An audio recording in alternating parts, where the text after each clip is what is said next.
Good morning, YouTube. Scott Dunnage Garage. Welcome to part 7, day 11 of our Alaska adventure. And we're broke down on the Dalton. Stay tuned.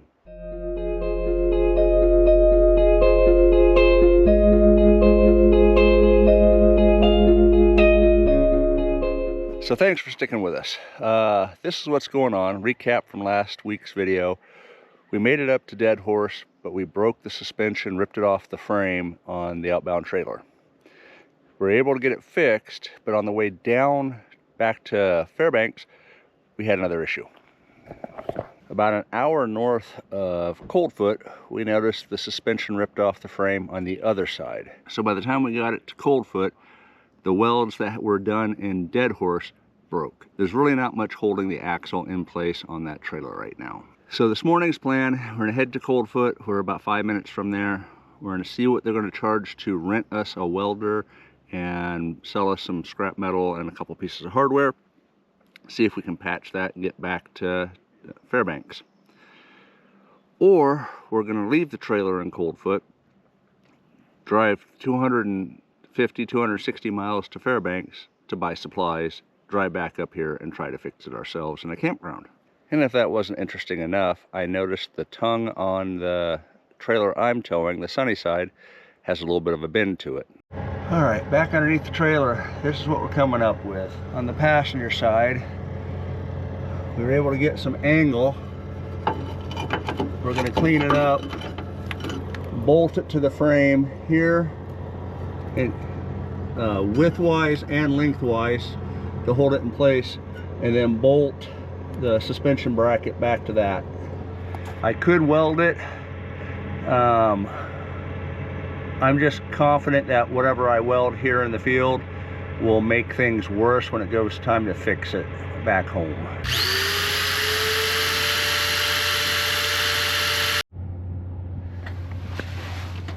All right.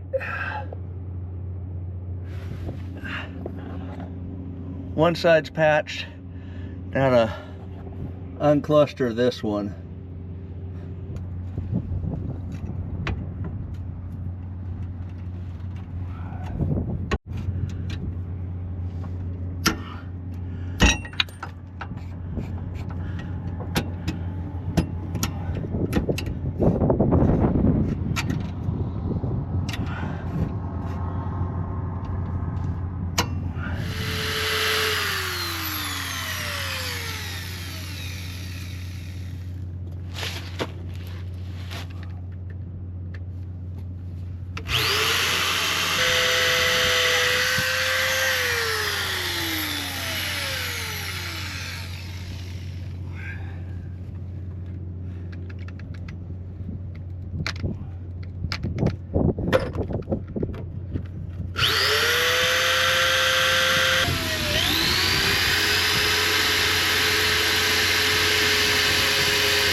Well, 6 hours later, after laying underneath the trailer and drilling and fabricating, the trailer is patched up. We're on our way to Fairbanks.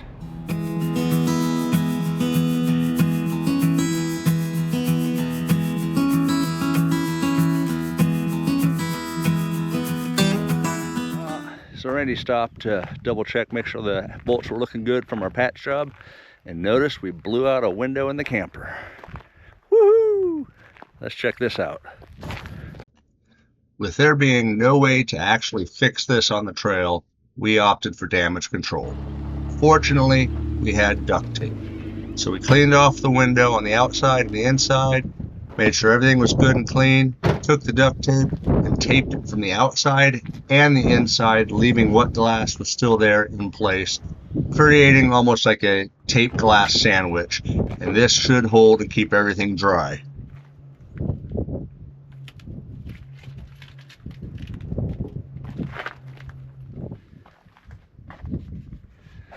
So by starting at the bottom and working our way up, it acts like a shingle, so any moisture is just going to roll off and not get inside, hopefully.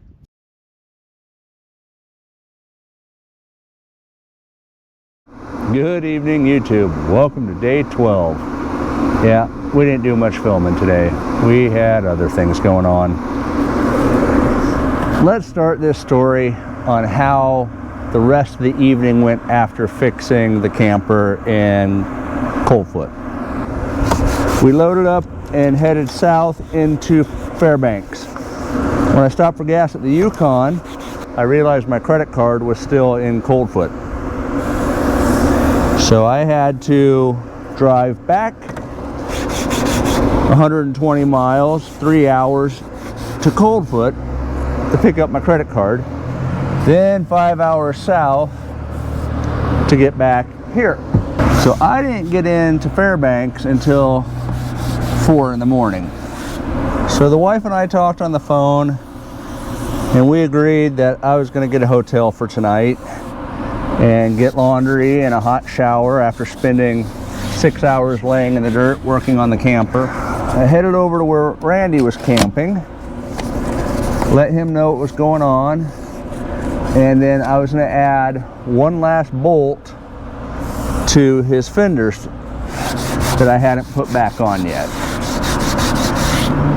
And as I was doing it, I realized the fender was broken. So I called around. I found a local welder that had time to get the fender in and get it welded. I was pretty darn excited until I wasn't. So when we went to the welder with the fender, I got to talking to him and explained to him what happened, and they had asked if we had welded the frame yet. And I explained to him that the weld didn't hold and it was just kind of a bad situation and we had it patched. And he goes, well, we have time today. We can get that in and get it fixed correctly. So I was pretty darn excited. So he asked if we needed to work on the stomper as well. It's like, well, the only thing really wrong with the stomper is there are 2 bolts on the tongue that look like they've wallowed out some, and the tongue is kind of sagging just a little bit. So I don't know if you just want to run a sleeve in there and re-drill it, which is how it was mounted, and I think it was fine. Oh, yep, we can take care of that. We will make sure everything is fixed correctly. I went, okay. I went to pick up the camper. Both campers are fixed and they are ready to go. And I was excited until I wasn't. When I went to inspect the work, they had removed the angle iron that I had put in and then welded flat plate in its place. Really wasn't too thrilled with that, but they were confident that flat plate is what it needed, and they are confident in their welds and how it's supposed to be put together. They got rid of the angle brackets. With regards to the boonie, I think all they did is sleeve it. I'm not sure. I can't see what they did. Good. Overall, I'm happy. Everything looks like it's fixed. Everything looks like it's gonna work and be functional. And then they hand me the bill. Keep in mind, they took 6 bolts off of each side of the frame hanger, put 2 pieces of flat stock, welded that in. They welded the spring hanger in place, and that was it on that. And then, like I said, I think they just sleeved the inside, or they welded up the holes and re-drilled them on this. The bill came in at over $1,300 for less than 4 hours worth of weld work. Holy buckets. However, on the plus side, both campers are fixed.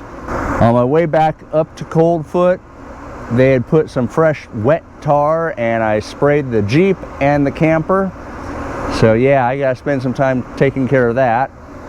So you may be wondering what's next. Well, before we get on the road tomorrow, I'm gonna go find a store and pick up a DeWalt drill, a package of miscellaneous drill bits, a bag of hardware, and a couple pieces of angle iron, just in case. Because the last thing I want to be is in the middle of nowhere and broken down again. So right now the plan is just to get everything cleaned up, organized, and ready to go for the next part of the trip. Because if it's anything like what we've been going through, it's going to be interesting, or at least entertaining. And And with that, thanks for watching. Thanks for subscribing. You have yourself a blessed day. Remember, life's an adventure. Go live it.